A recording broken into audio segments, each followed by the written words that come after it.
They're the ones who raise the bar. The ones dedicated to providing care in the most demanding of circumstances. The ones that understand the healing benefits of kindness and compassion. They're the people of Sarah Bush Lincoln, and they set the bar high. Sarah Bush Lincoln, trusted, compassionate care right here close to home. Carle is redefining healthcare around you, innovating new solutions and offering all levels of care when and where you need it. Investing in technology and research to optimize healthcare, Carle, with Health Alliance, is always at the forefront to help you thrive.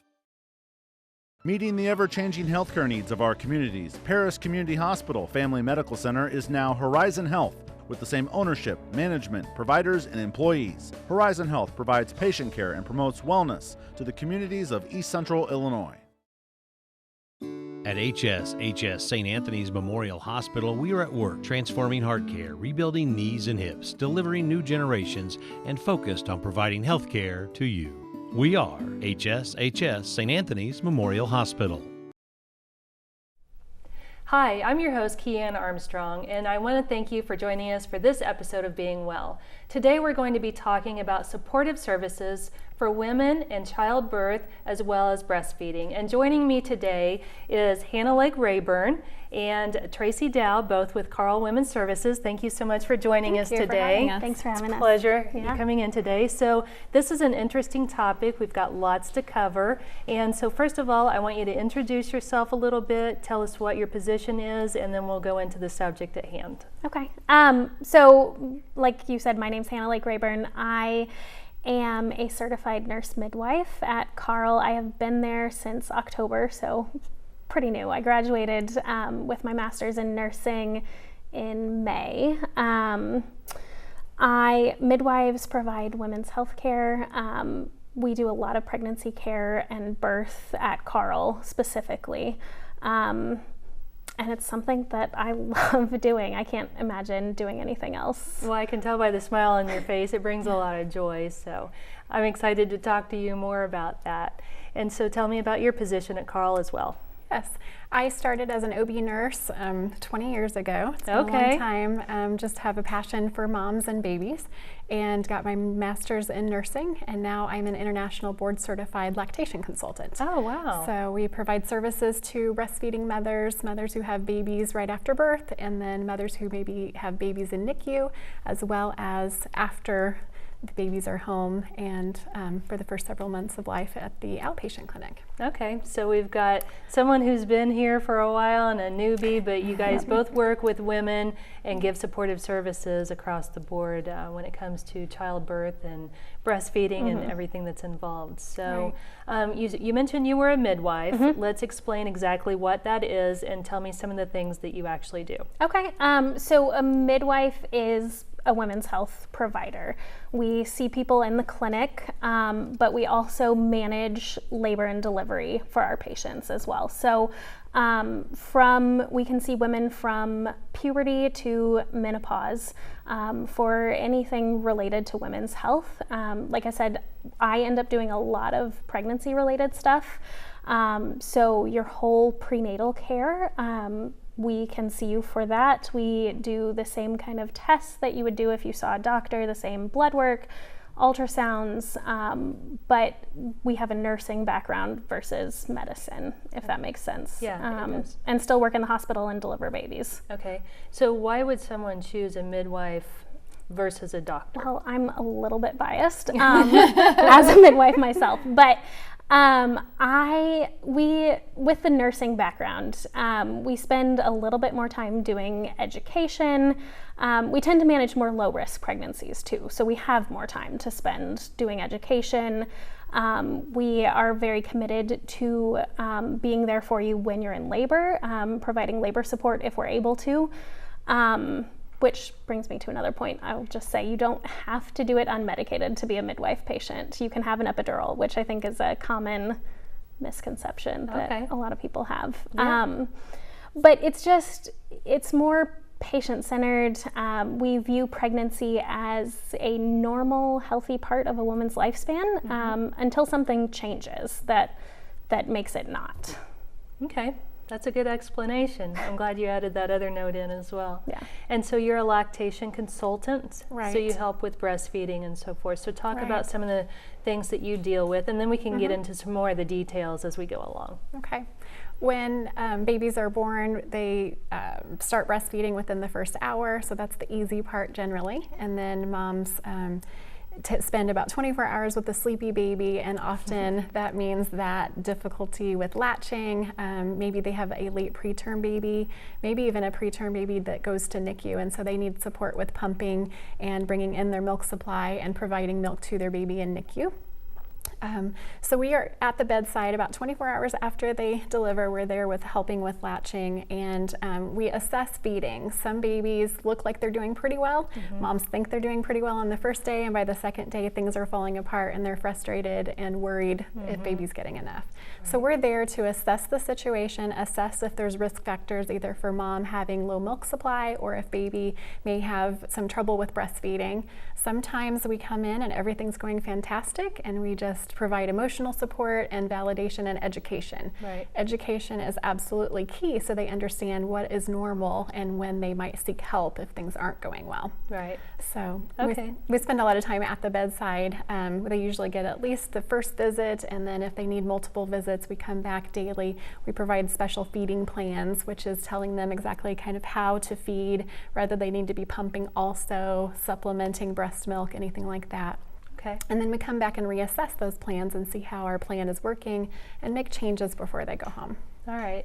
So what is kind of the average time a woman spends in the hospital now after? Because you said you may come back once, you may come back a few times, and I'm sure it depends on the situation, but on average, what do you? At least 24 hours. Okay. And up to 2 to 3 days, depending on if they have a vaginal birth or a C-section. So, and then it also depends on their health. Sometimes moms have other health conditions with having delivered a baby that they need more monitoring, so they may stay longer. Okay.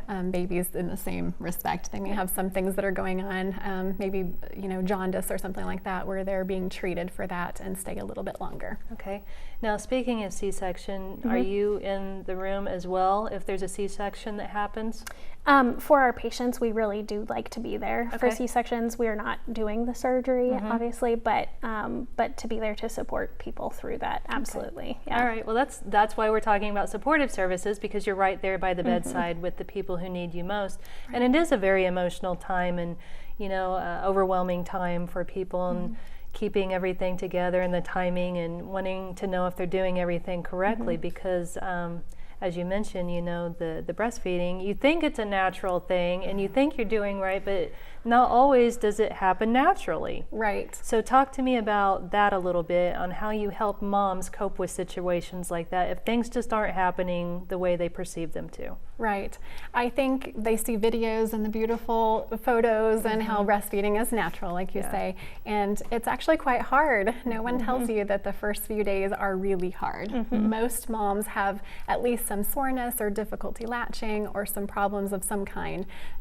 Even if things are going well, I will tell you that almost every mother I see is worried if their baby's getting enough, and they don't understand that it takes a little bit for the milk supply to come in. Right. But what they have is the most precious thing in the beginning, which is colostrum, and it takes very tiny amounts to fill a baby, and babies feed very frequently for that reason. So that's one of the basic education points that's so important to reassure mothers that we're ensuring baby's getting fed and that they're getting what they're supposed to in the very beginnings, and it may not be large amounts, but that's very high in protein and much, exactly what the baby needs at that time at birth. Well, it is a big concern because you can't see how much the baby is eating, and your concern, your emotions are high. So, do you follow up with the mother after the childbirth as well? Are you part of that whole time frame as well? I mean, she comes in after the childbirth, and you're there during the childbirth. So what about afterwards? Yeah, absolutely. So when we are on call in the hospital, part of what we do is round on our patients, and we go see them. We see how things are doing, how breastfeeding's going, how the rest how they're feeling, if they're getting up and moving, going to the bathroom, that kind of thing. And then we generally have a 6-week visit. Usually, sometimes we do a visit sooner than that too, in the office after people have had babies, to follow up with them and see how they're doing. All right, so I'd like to know what both of you play a role in prior to childbirth, and either one of you can decide to go first. Hannah, would you like to start? Yeah, sure. So we provide prenatal care. I think that's the biggest thing people think of prior to childbirth. And there are a couple options for prenatal care. You can do the traditional one-on-one visits with your provider that I think most of us are really familiar with. But there's a newer, at least to our area, option called Centering Pregnancy, which I personally think is a really cool program. It is group prenatal care. So you're in a group with other women who are around have the same due date as you, not exactly the same, but close to. Usually it's like 8 to 10 other women and then their partners as well. And it's a 2-hour session instead of your typical 15, 20-minute visit. You have 10 visits just like you would if you were doing the traditional one-on-one prenatal care. And I just think it's a really cool non-traditional option for prenatal care that we provide as well. Well, maybe you can bounce ideas off of one another in that group setting and hear other concerns and things that you're thinking, oh, yeah, I didn't even think about that. I'm glad we're talking about that. Or questions you might not want to ask, right? Somebody else asked it and you go, oh gosh, I was too embarrassed to ask that, but I was really wondering. Yeah, that's a good thing to think about too, because I wouldn't think about that, and you think, well, I need to know all of this stuff, but also, things that just don't even come to mind either, because there are so many things to consider. Right. And so it's a group that has new moms, experienced moms, so you get that kind of interplay. You're saying, oh, I'm having back pain, and like the group responds with, oh, me too, here's what I've been trying for it, here's what's worked for me, and you get a lot of different ideas that way. It's shown some really great benefits to it. So I think it's a great option. Yeah. And what about you? What kind of role is there education prior about breastfeeding? Sure, we have breastfeeding classes and then pumping classes also. So moms are better prepared and kind of know what to expect better if they are able to take a class and come a little prepared with maybe questions that they have, or at least kind of expect and understand that it might not go really easily, but that we are there to help them. Okay. What are some other things that both of you or one or the other work with families in preparation for childbirth outside of just preparing for childbirth? Are there other things that, you have to think about, like car safety concerns and different things like that. Do you play a role in that type of thing as well? I don't personally, but there is the All About Baby program that provides a range of different classes. There's a prepared childbirth class, which is more specifically childbirth education, but there are classes for partners, siblings, grandparents, talks about pet safety, car safety, infant care, infant CPR, so that you are as prepared as possible when you go home with a brand new baby, because that's a huge change. Yeah, it's just scary putting them in the car and driving home, leaving the hospital, they're safe, but then you're like, oh my gosh, we're out here and we got to get this baby home safe, and what do I do now? So yeah, I think all of those education classes and leading up to that are very important. Glad that there's people who can help assist. Yes. We've talked a little bit about the breastfeeding, and but let's get into some more detailed information. Like, what is it that you actually get questions on and there's concerns on? Like, let's get real specific on some of those things, because if it isn't happening naturally, how do you know? What are the things that aren't happening naturally, in latching and those types of things, and formula, and just get into some more detailed information with this. I think we could lead into kind of branching off of what Hannah has talked about, is that we offer a phone service so that they can call and leave a voicemail, and we call them back. And this phone service is a voicemail that comes to us personally, the lactation consultants, until 10 p.m. and then in the hospital answers it in the middle of the night. So they can always reach somebody with questions. We can talk about what questions we may receive. We also have the outpatient clinic. We have both Curtis Clinic and Windsor in Urbana, so that moms can call ahead of time, make an appointment, and come do weighted feedings with us. And we see patients for all different reasons, but usually those problems would be stemming from maybe baby is not gaining quite as well as we would hope, maybe difficulty latching. Sometimes moms need some help in the hospital by using what's called a nipple shield, this kind of little extra tool, kind of like something that goes on the breast to help baby latch. So that's just like training wheels, so we try to work off of that later, and that's where we say that you should come to the breastfeeding clinic and we can really help you with that, as well as offer advice.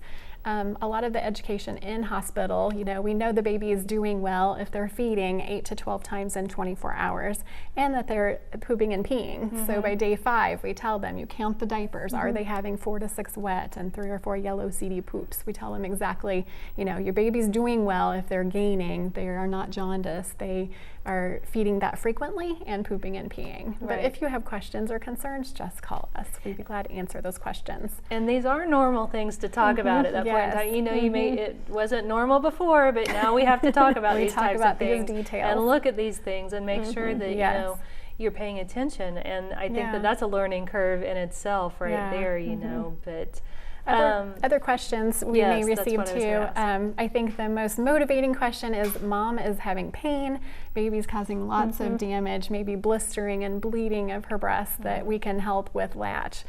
Babies are not very good suckers at the beginning, and so sometimes we can do some little things to help them learn to suck. And as they get a little bit older, they develop better sucking skills, and we can help mom through those tough times. And I tell you, that's a lot of emotional support too, when things are painful and you don't get sleep because the baby's up all night, and they need a lot of emotional support. Right, but it's also a hard time. Yeah. Along with the outpatient clinic, our outpatient visits are weighing the baby, feeding the baby, and weighing again. It's called a weighted feeding, and we can tell exactly how many milliliters of milk the baby is taking from the breast. Oh, okay. Well, you mentioned that a minute ago. I was going to ask you what exactly that meant. Yes. So when moms say, I don't know how much the baby's getting, now we know. And sometimes the baby's not transferring well, and we need to do some things to help the baby or help the mother.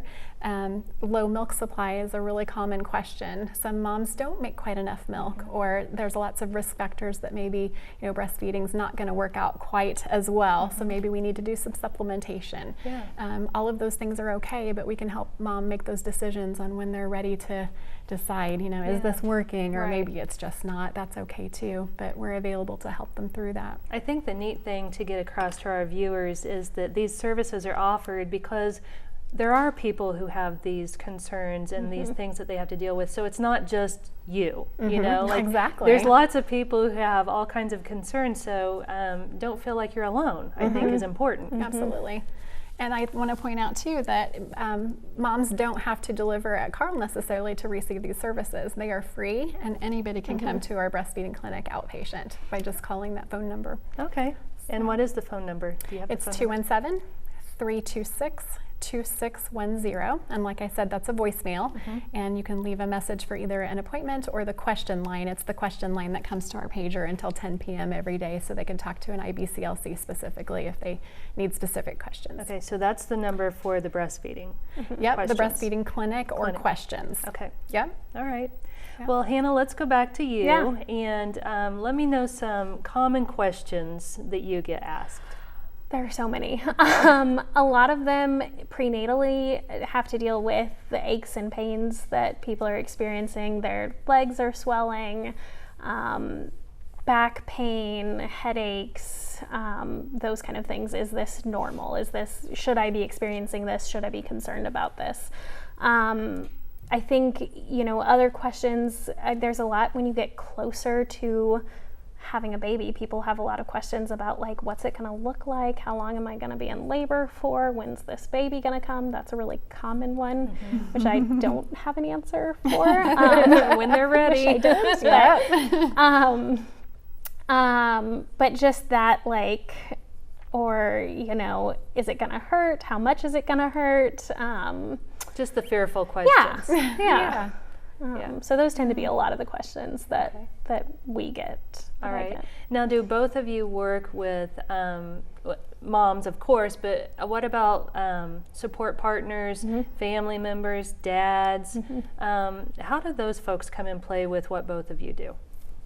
I think that, partners, support people, dads, whoever it is with you, are always welcome to come to your appointments. But like I mentioned earlier, going back to centering pregnancy, the group prenatal care, we absolutely love it if you bring your support person with you for that. And I think it's a really great way, because often they can get kind of pushed to the side, left behind a little bit, because it's very much about the woman and what she's experiencing. But I think in that group setting, when you're with other partners, other dads, support people, you have a lot more ability to ask your questions too, to be an active part of it. And I think it's important too, I think with breastfeeding specifically, having a support partner to help with those difficulties, to help get up in the night. If mom's pumping, she can pump while a significant other is feeding the baby, whatever supplementation, things like that are so important. So we do involve them. And success of breastfeeding is a lot of times dependent on how much support the mom has. If she doesn't have support, she's much more likely to give up. So the other thing for support that we offer, we now have a support group on Thursdays at the Forum, where moms can come between 10 and noon, and it's just kind of open. You don't have to be there the whole time. You can even bring another child if you have other children. We have toys and we have snacks. One of us, the IBCLC, will be there. We do weighted feeding, so it's kind of like a clinic appointment, but it's also a support where you can meet other moms who are breastfeeding and get more information and share, when they feel like they've got more support. So we're hoping centering can follow all the way through into that support group. Yeah, the group setting, the more supportive people group. Type of thing, so you don't feel like you're alone. Right. And then we also just started a Facebook page too, so it's similar. A lot of moms are more, it's difficult to get out of the house, but they can still access Facebook and meet other moms on Facebook, and then it's moderated by the IBCLCs so that we can, give them more information, answer questions, and, have those discussions that moms who are breastfeeding often have. Interesting. We've got a couple of minutes left. What have we not covered that you would like to get out to our viewers? What's some things that we need to make sure that people know about that we just haven't talked about yet? Does anything come to mind? I think we've been talking about building support throughout your pregnancy afterwards. And I think that support is your family members and your community, but it's also your healthcare providers. So, making sure you find someone that you're building that relationship with, that you have trust in. I think that's huge, at least on my side of things, because birth is a vulnerable time. And so, seeing someone during your prenatal care that you become comfortable with, that you trust them to have your best interests at heart, I think is super important. Follows, exactly. It follows right through with breastfeeding, that they know who they can reach, and even those middle of the night questions, there is somebody they can reach out to, or they can reach us during the day for those more intricate questions. And another thing with the NICU babies, follow up after discharge home is so important. So we can provide a service and support, and I just want moms to know, it's okay if they try breastfeeding and it doesn't work out. That's okay. Even if they don't want to try breastfeeding, but they need information about something after having a baby, that we are still available to answer questions. We're there to support. We're not there to tell anyone how to feed their baby. We just not there to judge. We're not there. We don't judge. We just want moms to have a great experience. Sometimes the emotional bonding is so much more important than trying to do something that's not working for them. Yeah, understandable. Well, thank you so much, both of you, for joining us and getting this information out and helping families with these new little bundles of joy. So I appreciate you coming on today. Thank you. And I thank you for watching this episode of Being Well. We hope it's been informative and educational, and we'll see you next week. At HS St. Anthony's Memorial Hospital, we are at work transforming heart care, rebuilding knees and hips, delivering new generations, and focused on providing health care to you. We are HS St. Anthony's Memorial Hospital. Meeting the ever-changing healthcare needs of our communities, Paris Community Hospital Family Medical Center is now Horizon Health, with the same ownership, management, providers, and employees. Horizon Health provides patient care and promotes wellness to the communities of East Central Illinois. Carle is redefining healthcare around you, innovating new solutions and offering all levels of care when and where you need it. Investing in technology and research to optimize healthcare, Carle, with Health Alliance, is always at the forefront to help you thrive. They're the ones who raise the bar. The ones dedicated to providing care in the most demanding of circumstances. The ones that understand the healing benefits of kindness and compassion. They're the people of Sarah Bush Lincoln, and they set the bar high. Sarah Bush Lincoln, trusted, compassionate care right here close to home.